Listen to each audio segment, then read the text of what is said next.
नमस्कार दर्शकों, अदिति महाविद्यालय दिल्ली यूनिवर्सिटी का महाविद्यालय यानी कॉलेज है। यहाँ से असिस्टेंट प्रोफेसर के लिए जो वैकेंसी आई है वो डिफरेंट आपके डिसिप्लिन में है या डिफरेंट आपके डिपार्टमेंट में है। सिलेक्शन आपका इसमें वॉक इन इंटरव्यू के थ्रू होगा और इसके लिए आपकी जो एप्लीकेशन फॉर्म भरा जाएगा वो गूगल फॉर्म होगा, जिसका लिंक आपको इस वीडियो के डिस्क्रिप्शन बॉक्स में मिलेगा। तो बढ़ते हैं आगे, सब्जेक्ट देखते हैं या डिपार्टमेंट देखते हैं किस में आई है ये वैकेंसी और कितनी है।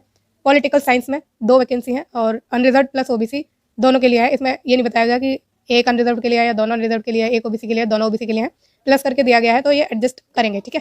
फिर साइकोलॉजी का नेक्स्ट सब्जेक्ट है, इसमें एक है आपकी वैकेंसी और वो अनरिजर्व के लिए है। सोशल वर्क में जो है 2 वैकेंसी हैं, दोनों ही अनरिजर्व के लिए है।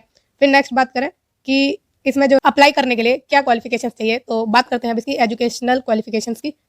तो असिस्टेंट प्रोफेसर के लिए for the discipline of arts, commerce, humanity, law, social sciences, sciences, languages, library science, journalism and mass communication and physical education के लिए सेम ही आपकी एलिजिबिलिटी क्राइटेरिया है असिस्टेंट प्रोफेसर के लिए। तो इसमें जो है 2 कैटेगरी बांट दी हैं एलिजिबिलिटी की, ए और बी, ठीक है। या तो आपके पास ए होनी चाहिए और अगर ए नहीं है तो आपके पास बी होनी चाहिए। तो सबसे पहले बात करें ए की, तो आपने मास्टर डिग्री की हो 55% मार्क्स के साथ इन ए कंसर्न रेलिवेंट और अलाइड सब्जेक्ट में फ्रॉम एन इंडियन यूनिवर्सिटी और an equivalent degree from an accredited foreign university, ठीक है।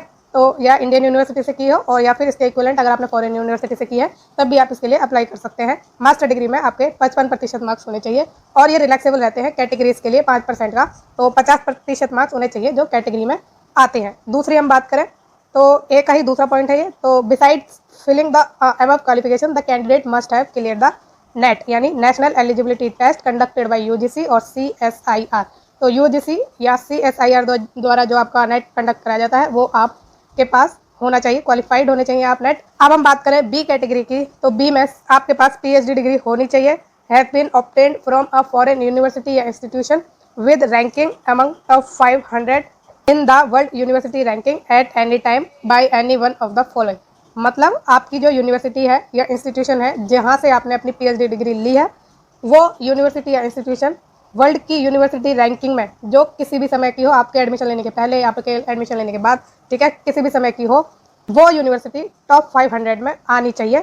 और जो रैंकिंग आपकी जारी की गई हो, ठीक है ना, जो भी रैंकिंग आपकी पब्लिश की गई हो वो इन तीनों इंस्टीट्यूट या ऑर्गेनाइजेशन में से किसी एक के द्वारा की जानी चाहिए। तो इनके नाम है क्विक असाइनमेंट यानी QS, दूसरी है द टाइम्स हायर एजुकेशन यानी द THE और तीसरी है the academic ranking of world university यानी ARWU of the Shanghai Jiaotong university Shanghai. तो ये जो यूनिवर्सिटी है शंघाई की है ARWU। तो इन तीनों में से किसी एक के द्वारा आपकी यूनिवर्सिटी या इंस्टीट्यूशन की रैंकिंग होनी चाहिए टॉप 500 में। तो ये आप क्लियरली समझ गए होंगे इसकी एलिजिबिलिटी, ठीक है। तो जैसा कि मैंने बताया कि इसमें आपका गूगल फॉर्म भरा जाएगा, गूगल फॉर्म का लिंक इन्होंने ये दिया है, तो ये वाला लिंक आपको जो है इस वीडियो के डिस्क्रिप्शन बॉक्स में मिल जाएगा, वहाँ से डायरेक्टली जाके अप्लाई करिए, ठीक है। और इसकी जो लास्ट डेट है वो इस PDF में नहीं दी है, बाकी आपको जो है कमेंट बॉक्स में देखने को मिल जाएगी इसकी लास्ट डेट, क्योंकि मुझे सर्च करना पड़ेगा कि कब तक इसमें अप्लाई कर सकते हैं, ठीक है।